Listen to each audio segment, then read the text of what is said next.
Des promesses vite à monter. Une photo volée. Et puis, d'un seul coup, la confiance s'effondre. L'amour devient un drame, et c'est là que le spectacle commence. Aujourd'hui, on va décortiquer ensemble ces grands scandales de tromperie qui secouent la planète People. Mais attention, on ne va pas se contenter des faits bruts. Non, ce qui nous intéresse, c'est de comprendre pourquoi ces histoires nous fascinent à ce point. Et pour ça, on va les analyser à travers le prisme d'une sorte de mythologie moderne. L'idée de base est assez simple en fait. Les célébrités sont un peu nos dieux et déesses d'aujourd'hui. On les place sur un piédestal, on les imagine parfaits. Alors forcément, quand ils trébuchent, leur chute est absolument spectaculaire. Et c'est ça qui nous captive. C'est le moment où leur humanité éclate au grand jour, et ça nous rappelle un peu la nôtre. On commence notre analyse avec le premier archétype, celui d'Icare. Vous savez, cette figure qui a voulu voler trop près du soleil, et dont la chute a été aussi mémorable que son ascension. Cet archétype, il colle parfaitement à ces couples dont l'image publique est tellement parfaite qu'elle devient un mythe collectif. C'est une histoire à laquelle tout le monde a envie de croire, jusqu'au jour où la réalité vient tout briser en 1000 morceaux. Le meilleur exemple, c'est bien sûr Charles et Diana. D'un côté, on avait le conte de fées public, un mariage de rêve diffusé partout dans le monde, l'espoir de toute une nation. Et de l'autre, la réalité privée, beaucoup plus sombre, une trahison, une pression énorme, une profonde tristesse. En fait, cette chute n'a pas juste détruit un mariage, elle a complètement redéfini la perception qu'on avait de la monarchie. Si la chute de Charles et Diana était un drame qui s'est joué sur la scène mondiale, d'autres trahisons sont plus intimes, plus calculées. Et ça nous amène à notre deuxième archétype, le trompeur. Un peu comme Loki dans la mythologie, un maître de la manipulation. Ce qui définit le trickster, le trompeur, c'est la duplicité. C'est quand la trahison vient de l'intérieur, du cercle le plus proche. Ça rend la blessure encore plus terrible. Et c'est précisément ce qui s'est passé dans une affaire qui a captivé des millions de gens récemment. L'affaire Scandaval, c'est l'exemple parfait. Ce n'était pas juste une infidélité. C'était une liaison qui a duré des mois entre le partenaire d'Ariana Madix et sa meilleure amie.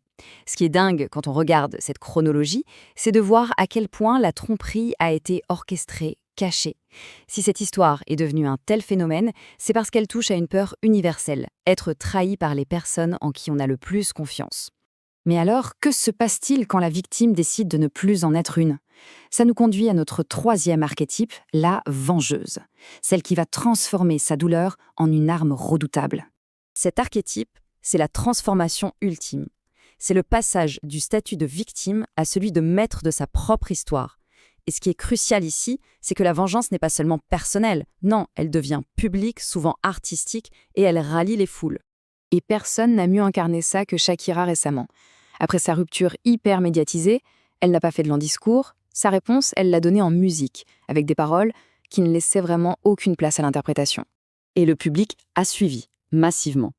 L'ampleur du phénomène a été immense, c'est ce qu'on voit ici. Record de streaming, soutien mondial. Sa revanche artistique est devenue un véritable triomphe. Elle a prouvé que dans le tribunal de l'opinion publique, c'est elle qui a gagné la bataille. De nos jours, toutes ces histoires se déroulent sur une nouvelle scène, Internet. Alors voyons un peu comment la technologie transforme ces drames privés en procès publics quasi instantanés. Le processus est devenu implacable. Ça commence avec la révélation, souvent une fuite.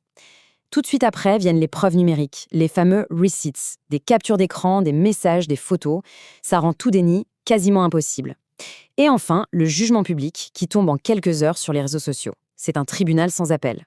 Mais au-delà du drame humain, il y a une réalité économique.